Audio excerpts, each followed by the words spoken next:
The only thing that we're interested in is putting money in your wallet. If you want to bet the fights, if you want to have a little bit of action, you are in the right place. With my partner, Ian Parker, I am Brett Okamoto. We're ready to rock between our parlays, our props, our straight picks. It's time to make money. Let's go.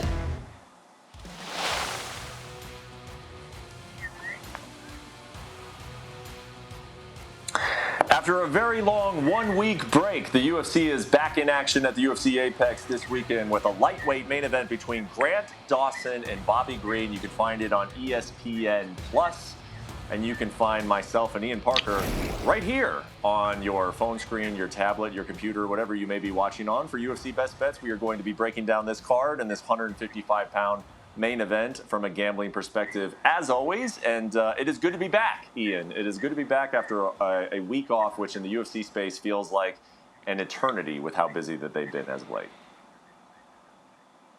I agree. It really feels way longer than a week. I'm happy to get back to it because I believe right now after this, we're not going to get any breaks. So foot on the gas. Let's go.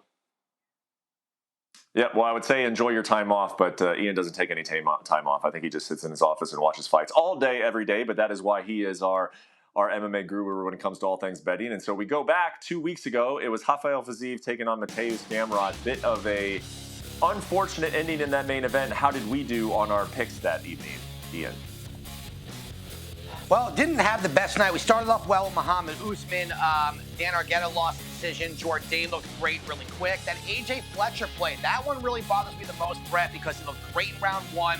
Hasn't been finished in the UFC, and Battle did what Battle does. He battled, no pun intended, he battled back and got to finish in round two. Otherwise, that plus 3.5 was looking good. Marina Rodriguez, instead of getting the decision, she won by finish. She looked like an absolute killer. And the main event, this one is a little bit of salt in the wound, over 3.5. That was looking easy. The injury to Fiziev, though, not great. So we took a loss on the night, but that week off, we're back. Yeah, bit of a weird night, if I'm being honest with you, with the way that the main event ended and having Marina Rodriguez fight Michelle Waterson again in a fight that I think we all were pretty certain what the outcome was going to be there after they had met the first time. It just kind of felt like an awkward night. And then we get the week off, and now we're back to hit it full stride here with this UFC Fight Night on ESPN+. You can find it at 7 Eastern, 4 Pacific. You can find the prelims at 4 p.m. Eastern and 1 Pacific. And I feel like I've been saying this a lot this year. This is kind of a sneaky good main card.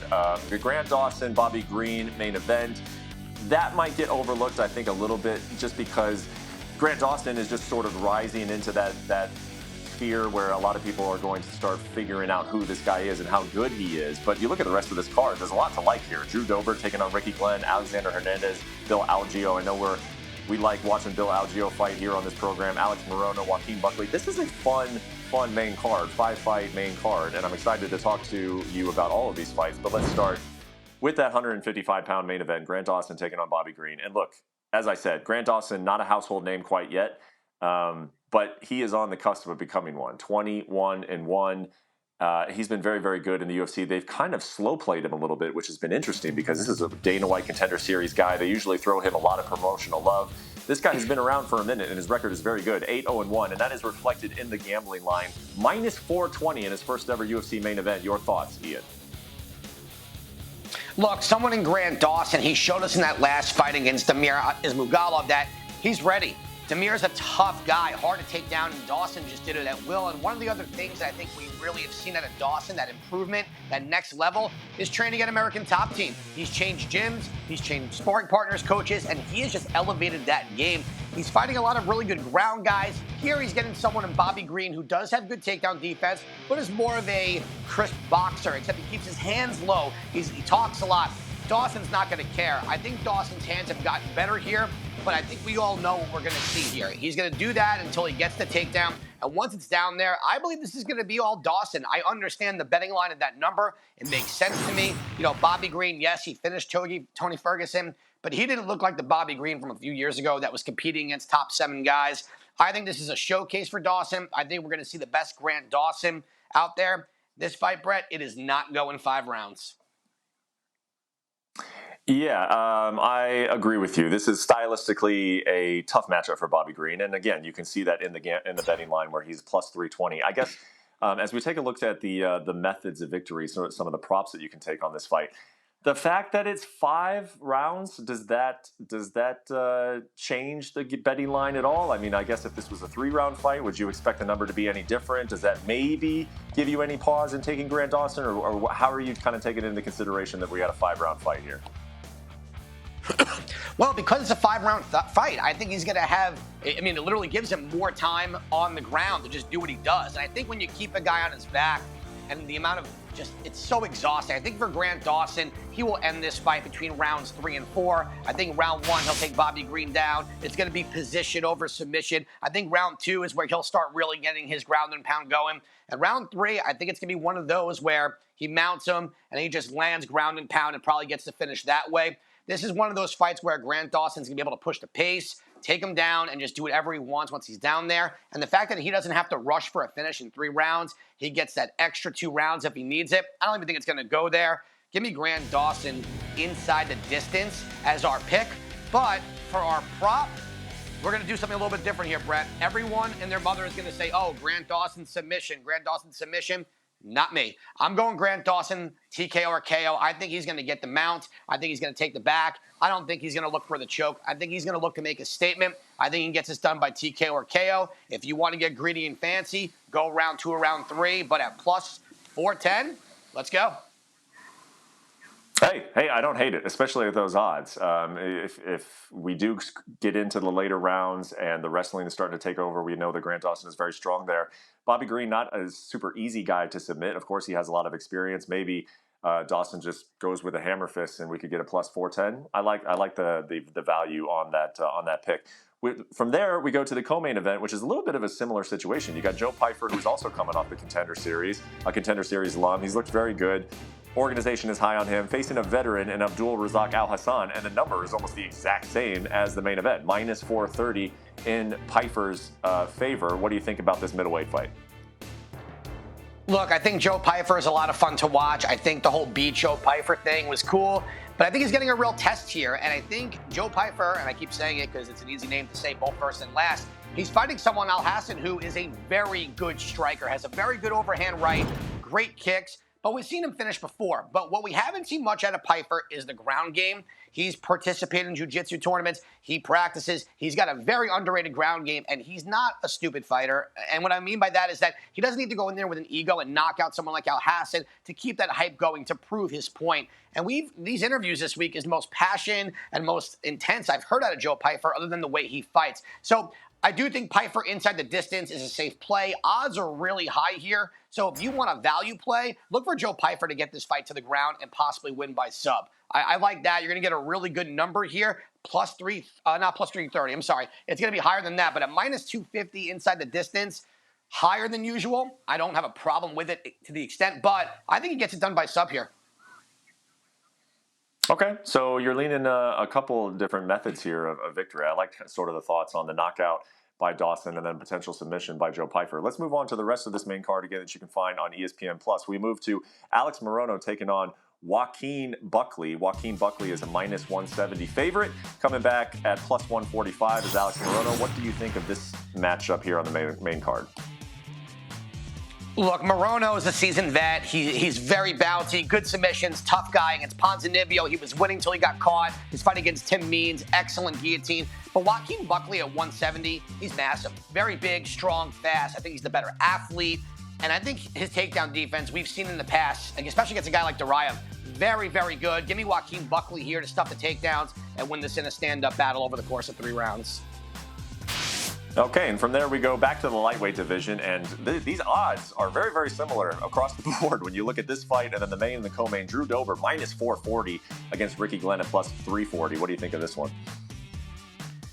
Drew Dober's coming off that nasty knockout to Matt Frivola. I think he's going to be a little hesitant, a little bit more careful because he doesn't want to get 2 losses in a row. And he's fighting someone in Rick Glenn that up until his last fight, I don't think he's ever even been finished by knockout. So we're going to take it a different route. I do think Dober wins, but let's go this fight to start round 2. Dober usually gets his finishes in the second round. I think Glenn could survive the early onslaught. All right, and then rounding out the main card at 145 pounds, Alexander Hernandez taking on Bill Algeo. What do you got? I don't really understand Hernandez going back down in weight where he struggled with weight. To me, and he fades as the fight goes on. He's fighting someone, Bill Algeo, to me, who seems a lot like Billy Quarantillo, and we saw how that fight went. I see Algeo surviving round 1, getting it done in rounds 2 or 3. Give me Algeo at minus 125. Yep, I agree with you. Alexander Hernandez moving back to 145 was a little bit of a surprise to me, so we'll see how he does going back down to 145 against Bill Algeo, who I said earlier on has put in some very, very entertaining fights in the UFC. From there, we move on to the prelims. It's still on ESPN+. You can find them at 4 p.m. Eastern Time. Why don't you run through all of the picks for the prelims this Saturday? You got it. Let's go with Philip Lins at plus 130. Look, Ion Cutelaba is very tough, coming off a win over Bozer. Prior to that, he got knocked out 3 different times, and Lins has looked great since he's come back. If he survives round 1, look for him to take over in round 2 and get it done. Give me Carolina Kowalkiewicz here over Diana Belbita. I'm surprised that line is that low. I know Diana is coming off a win, but Carolina's looked so good since she's been back. She's fought better competition. Let's go there. Nate Maness over 2.5 rounds against Mendonca. I'm going to go Kanako Murata, but minus 345 too much. So wait for the odds to pop up, the prop on by decision. Whenever that comes up, take that. I like it there. This fight with Johnny Munoz, I think it's where the grappling will be the difference, and he has the edge there, so we're going to go there. And I really do like Montana De La Rosa over J.G. Aldrich. Aldrich, she's taking this on short notice, and De La Rosa has the grappling advantage. Now, Brett, I do have a prop of the night situation here with Philip Lins. As I mentioned, he's looked way better. Cutelaba, we know that he tends to fade as the fight goes on. He's been finished plenty of times before. Let's go Philip Lins by second round submission at plus 700. Weather the storm, be smart, take the fight to the ground, get that choke, and get us that prop of the night. Ian Parker taking some shots here after a week off. He's going with method of victory on a few different of these fights. I like it. What about Parker's parlay after a week off? What do we got on Saturday? Yeah, I'm excited we're back, man. I'm ready to really hit the ground running. But then we go to the parlay. That's a little chalky, but we're getting plus odds. Demopoulos Murata over 2.5 rounds. Look, Vanessa has shown us she can win tough fights, but when she does lose, it's usually by decision. Drew Dober, he's got to get it done against Rick Glenn. This has got to be a bounce-back fight for him. The number speaks for itself. Let's get it there. And let's go Joe Pyfer and Grant Dawson. These 2 fights are supposed to be showcase fights, litmus tests for them. Their time to shine. So let's get that parlay right there. 4 big numbers, but we're going to get plus odds there. So let's go. Okay, so a little bit chalky, but it ends up being plus money because we're taking a 4-teamer there. How about our best bets for this weekend? So main event, Grant Dawson inside the distance. That number went from minus 135 to minus 150. I still like the number there. Now the next 2 plays, I don't usually suggest this, but I really love both these plays. 2 bets in the same fight. Morano Buckley over 1.5 rounds. Buckley when he gets the finish, middle and the end of second round, but almost all of Morano's losses in the UFC have been by decision. I love over 1.5 there. I also like Buckley to get the win, so we're going to go those 2 in that one fight.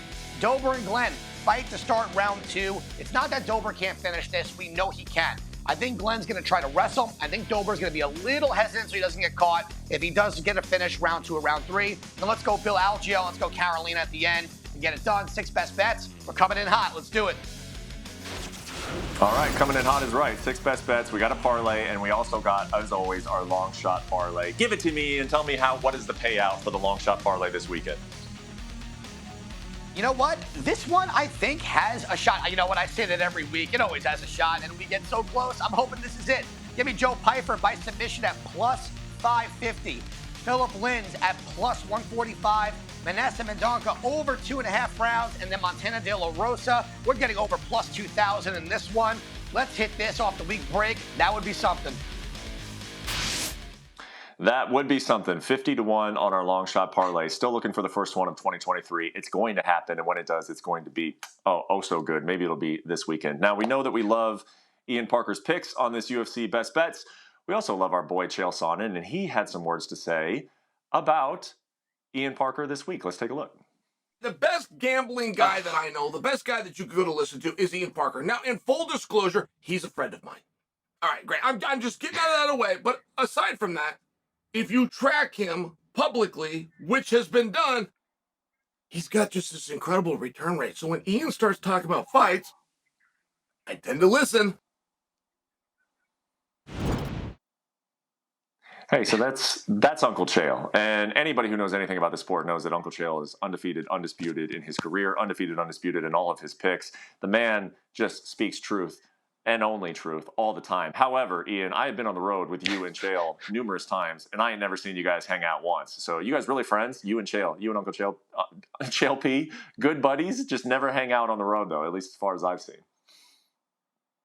Listen, sometimes just magicians can't reveal their best secrets. Yeah, Chael and I, we got a nice little bond. Just because you don't see it doesn't mean it doesn't happen. That would have been very bizarre for him to do that out of left field. No, I love Uncle Chael. He's been great to me since joining ESPN, one of the brightest minds in the sport. And how could you not agree with someone who's undefeated and undisputed and has just never lost a round? Well, there you go. You see the updated resume on Ian Parker's graphic there. Chael Sonnen's favorite gambling expert. Man, I mean, what an honor. What a moment here on Best Bets. That is going to do it for this week's show, and it was a fun one after a week off. It's UFC Fight Night this weekend at the Apex. Again, 7 p.m. Eastern, 4 p.m. Pacific for that main card on ESPN Plus. Cannot wait, and hopefully we get the train going again after that week off, and then we are full steam ahead for the rest of 2023, putting money in your pocket. Hope you enjoyed the show. Hope you enjoyed the fights this weekend. We'll see you next week. Goodbye.